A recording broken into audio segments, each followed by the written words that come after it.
Hi friends, welcome back to our channel.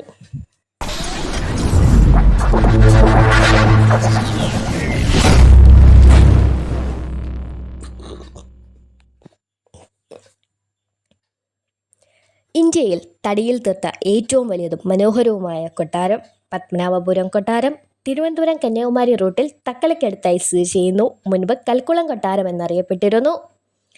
AD 1592 മുതൽ 1609 വരെ വേണാട് നാട്ടുരാജ്യത്തിന്റെ ഭാഗമായി ഭരിച്ചിരുന്ന ഇരവിപിള്ള ഇരവിവർമ്മ കുലശേഖര പെരുമാളാണ് 1601 ഈ കൊട്ടാരത്തിന്റെ നിർമ്മാണത്തിന് തുടക്കം കുറിച്ചത്. പിന്നീട് 1741 കുളച്ചൽ യുദ്ധത്തിന് ശേഷമാണ് മാർത്താണ്ഡവർമ്മ മഹാരാജാവ് നിർമ്മാണം പൂർത്തീകരിച്ച് ഇന്ന് കാണുന്ന പോലെ ആക്കിയത്. തുടർന്ന് അദ്ദേഹം ഈ കൊട്ടാരം ശ്രീ പത്മനാഭസ്വാമിക്ക് സമർപ്പിച്ചു. അങ്ങനെയാണ് പത്മനാഭപുരം കൊട്ടാരം എന്ന നാമം കൈവന്നത്. പിന്നീട് തലസ്ഥാനം പത്മനാഭപുരത്തു നിന്നും തിരുവനന്തപുരത്തേക്ക് മാറ്റി. ഭാഷാടിസ്ഥാനത്തിൽ സംസ്ഥാനം രൂപീകരിച്ചപ്പോൾ ഇവിടം തമിഴ്നാടിൻ്റെ ഭാഗമായി. വേനൽക്കാല വസതിയായി പിന്നീട് ഈ കൊട്ടാരം മാറി. തമിഴ്നാട്ടിലെ വല്ലി നദീതീരത്താണ് ഈ കൊട്ടാരം സ്ഥിതി ചെയ്യുന്നത്.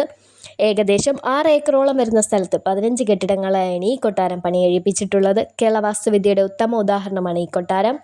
മുഖ്യവാതിൽ, ആയുധപുര, മണിമേട, വലിയ ഊട്ടുപുര, മന്ത്രശാല, തായ് കൊട്ടാരം, പൂമുഖവാതിൽ, തെക്കേ കൊട്ടാരം അങ്ങനെ നിരവധിയായ പ്രത്യേകതകൾ നിറഞ്ഞ ഇടങ്ങൾ ഇവിടെയുണ്ട്.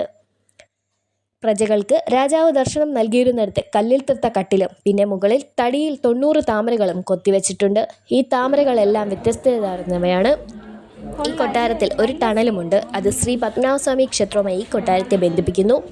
ഇവിടെ ഏറ്റവും ആദ്യം നിർമ്മിച്ചത് തായ് കൊട്ടാരമാണ്. തായ് കൊട്ടാരത്തിൻ്റെ ഫ്ലോറിൽ ആ കളർ നൽകുന്നത് മൈലാഞ്ചി ചേർത്ത സുർക്കി മിശ്രിതം കൊണ്ടാണ്. ഈ കൊട്ടാരത്തിൽ ഉടനീളം ഫ്ലോറിംഗ് ചെയ്തിട്ടുള്ളത് സുർക്കി മിശ്രിതം കൊണ്ടാണ്. ചുണ്ണാമ്പാണ് ഇതിൻ്റെ പ്രധാന വസ്തു. ഇവിടുത്തെ നവരാത്രി മണ്ഡപം മറ്റൊരു ആകർഷണമാണ്. മോണോലിത്തിക് പില്ലറുകൾ നിറഞ്ഞ ഇടം വിജയനഗര ഡിസൈനിലാണ് നിർമ്മിച്ചിരിക്കുന്നത്. മലയാളികളുടെ എക്കാലത്തെയും ഹിറ്റ് ചിത്രമായ മണിച്ചിത്രത്താഴിലെ നാഗവല്ലിയുടെ ഡാൻസ് ഷൂട്ട് ചെയ്തിരിക്കുന്നത് ഇവിടുത്തെ തെക്കേ കൊട്ടാരത്തിലാണ്. നിരവധിയായ നിർമ്മാണ വൈഭവങ്ങൾ നിറഞ്ഞ ഈ കൊട്ടാരം തമിഴ്നാട്ടിലാണെങ്കിലും ഇതിൻ്റെ നിയന്ത്രണവും അവകാശവും കേരളത്തിനാണ്. യുനെസ്കോയുടെ ലോക പൈതൃക പട്ടികയിൽ ഉൾപ്പെടുത്തിയ കൊട്ടാരം ഇന്ന് കേരള പുരാവസ്തു വകുപ്പിൻ്റെ കീഴിൽ ചരിത്ര മ്യൂസിയവും സംരക്ഷിത സ്മാരകവുമാണ്. ഈ വീഡിയോ നിങ്ങൾക്ക് ഇഷ്ടപ്പെട്ടാൽ ലൈക്ക് ചെയ്യൂ, ഷെയർ ചെയ്യൂ. പുതുപുത്തൻ വീഡിയോകൾക്കായി ചാനൽ സബ്സ്ക്രൈബ് ചെയ്യൂ. അപ്പോൾ അടുത്ത വീഡിയോ കാണുന്നവരേക്കും ബൈ.